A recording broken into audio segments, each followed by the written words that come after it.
আমরা প্রধান উপদেষ্টার ভূমিকা নিয়ে কোনো প্রশ্ন তুলতে চাচ্ছি না, কিন্তু এই যে উপদেষ্টা পরিষদে আওয়ামী লীগের দোসররা রয়েছে তাদের নিয়ে আমাদের প্রশ্ন রয়েছে, দেশের জনগণের প্রশ্ন রয়েছে। আমি মাননীয় প্রধান উপদেষ্টার কাছে প্রশ্ন করছি যে তিনি কেন এই উপদেষ্টা পরিষদের সংস্কার করছেন না। তিনি নিজেই বলেছেন যে তাড়াহুড়া করে আমরা যথেষ্ট ব্যক্তিদের মাধ্যমে উপদেষ্টা পরিষদ গঠনের সুযোগটা পাইনি, সময়টা পাইনি। এখন তো সময়টা আছে। দেশের জনগণ সবাই রাষ্ট্র সংস্কার চায়, গণহত্যার বিচার চায়। সুতরাং এই যে জনগণের ম্যান্ডেট, এই ম্যান্ডেট কাজে লাগিয়ে তিনি যোগ্যতা সম্পন্ন ব্যক্তিদের মাধ্যমে এই উপদেষ্টা পরিষদ পুনর্গঠন করতে পারেন, কিন্তু কেন করছেন না? কি কারণ?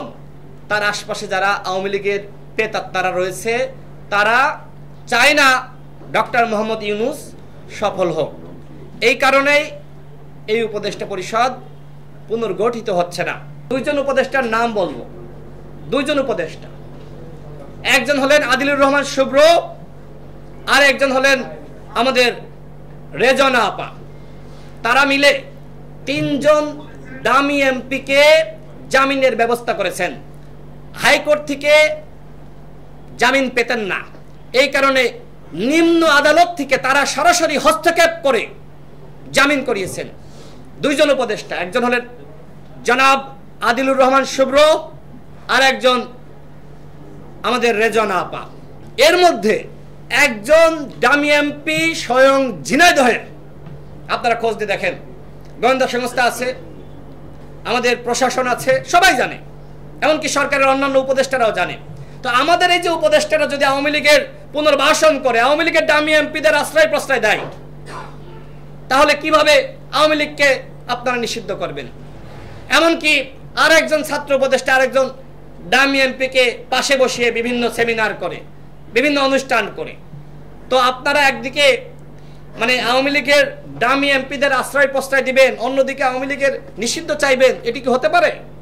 এই উপদেষ্টা পরিষদকে আমি স্পষ্টভাবে বলছি, আওয়ামী লীগকে যদি আপনারা নিষিদ্ধ না করেন তাহলে কিন্তু জনগণ আপনাদের বিরুদ্ধে আন্দোলন সংগ্রাম শুরু করবে। এই যে নতুন রাজনৈতিক বন্দোবস্ত যারা করতে চাচ্ছে তাদের কাছে আমার প্রশ্ন, সেটি হলো ঢাকায় বসে বসে আওয়ামী লীগকে নিষিদ্ধ করার গরম গরম বক্তব্য দিবেন, আর এই তৃণমূলে গিয়ে আওয়ামী লীগের সহযোগিতায় ফেস্টুন লাগাবেন, আওয়ামী লীগের সহযোগিতায় ত্রাণ বিতরণ করবেন। What is this?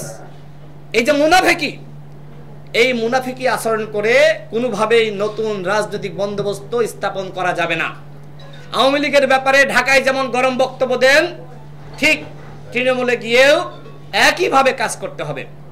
আওয়ামী লীগের সাথে যারা আপোষ করবে, আমি ঝিনাইদহের জনগণকে বলবো, আমি ঝিনাইদহের প্রশাসনকে বলবো, যারা আওয়ামী লীগের সাথে আপোষ করবে তাদেরকে বিন্দু পরিমাণ ছাড় দিবেন না। আমাদের আপোষ অন্যান্যদের সাথে হবে।